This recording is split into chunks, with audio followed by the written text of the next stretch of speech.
Hey everyone, welcome to History Forge. My name is Taylor Hamlin. Got a kind of a cool monkey look going on today. It's Halloween, so I got my emoji monkey shirt. Also got a buff monkey. It's kind of hard to tell, but also got the glitter beard still rocking. Got 2 more days of glitter beard, so it's been fun. It's been a fun little Halloween adventure.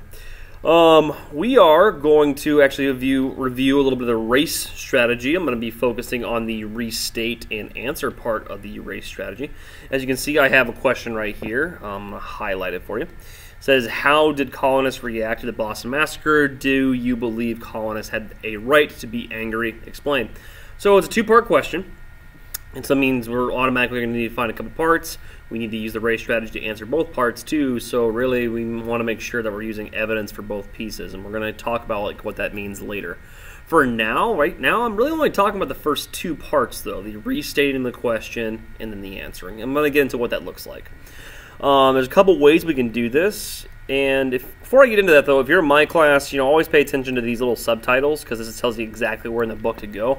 So if I'm on the online book, like here, for example, there's really no page numbers, so it's kind of hard to figure out where it is. So if you can't figure out the page number, at least look at this. You see where it says troubled in Massachusetts. I go back, and you see that this is the very beginning. So we know we need to read that section, a second section called tensions in the streets, and then a third section called spreading the news. And if you're on the actual book, it's page 116 through 117. So first we're going to do the restating part. So I like the restating part just because it's really easy. You don't even really need to, what's the right word?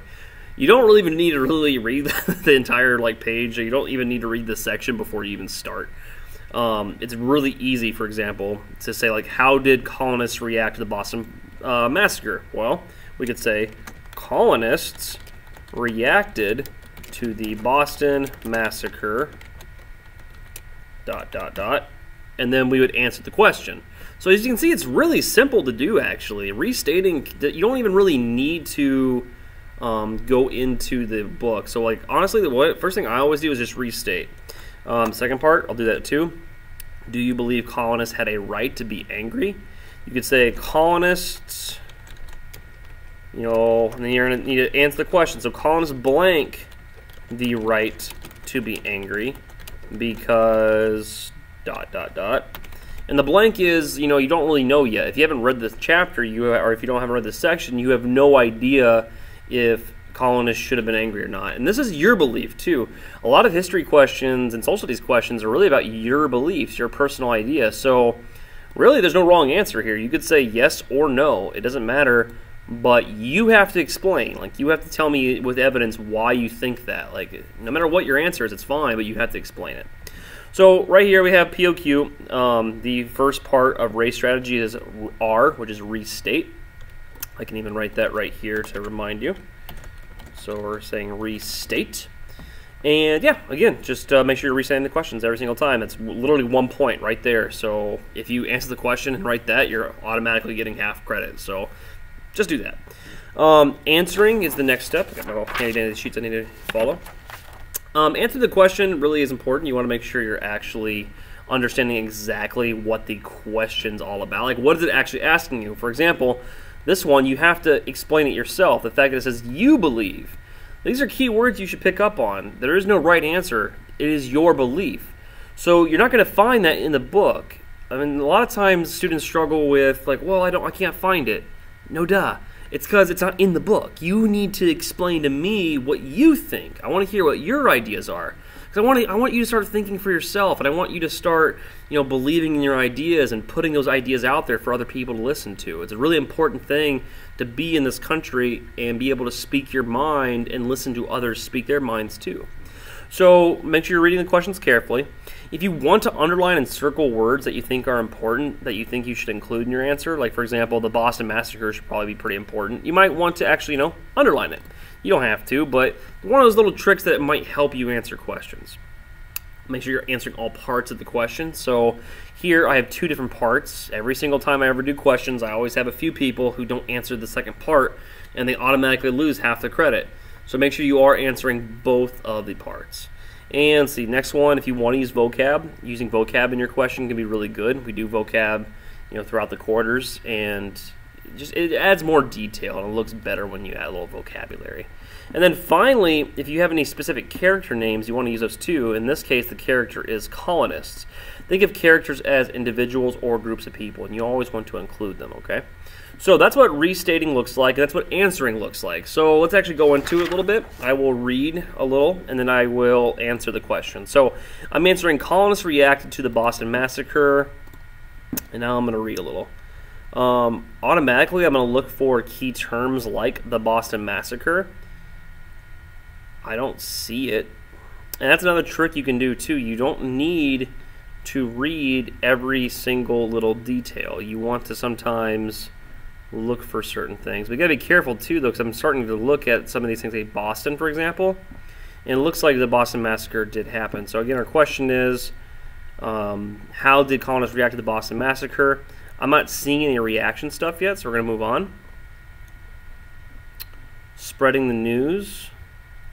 So colonial leaders used the killings as propaganda. So it's talking about the Boston Massacre. We know the Boston Massacre is when British soldiers shot at and killed some colonists that were rebelling or being a very angry mob towards them. So they were being violent and maybe life-threatening towards them.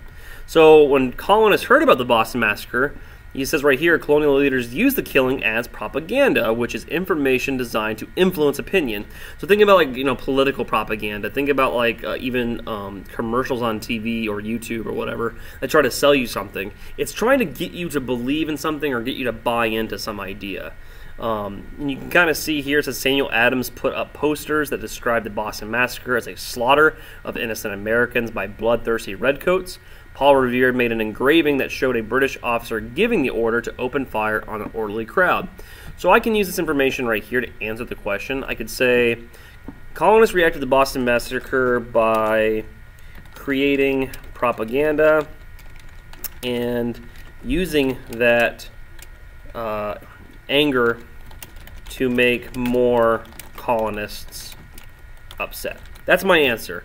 There's no, I'm not doing quotes right now, but if I was doing the C part of the race strategy, I would find a quote to back that up. But that's all it looks like. And then for my second part, do you believe colonists had a right to be angry? Again, that's, up to me. So I could say colonists had the right to be angry because, people were killed on the streets, but colonists should not have lied about the event. And again, I'm trying to use better vocabulary. So instead of saying event, I'm going to say about the Boston Massacre because it spread lies to people, to other colonists. Okay? That's a pretty simple answer. And again, I don't have any evidence because I'm not doing that today, but this would be the R and the A part. So this would earn you 2 points. I should raise 3 fingers. 2. So I raised, I made 2 little sentences here and talk about it. This would count for 2 points using that race strategy, right? Restating and answering the question. I'll make a C video too about citing sources later, but just for now, that's what we're going to use, okay? If you have any questions about it, let me know. All right, my students, go away. Now, if you're a teacher watching these, feel free to make comments. If you want more information on it, please let me know. Feel free to check out the video description below. We post a lot of other things, too, about big project-based learning kind of things. And we also use a lot of big primary sources to guide our learning and our discussion. So if you're ever interested in that stuff, go to the video description. I got all my links there that describe more in detail, and feel free to check out the other videos. Thanks for stopping by. Take care. Me and my monkey are heading out. Peace.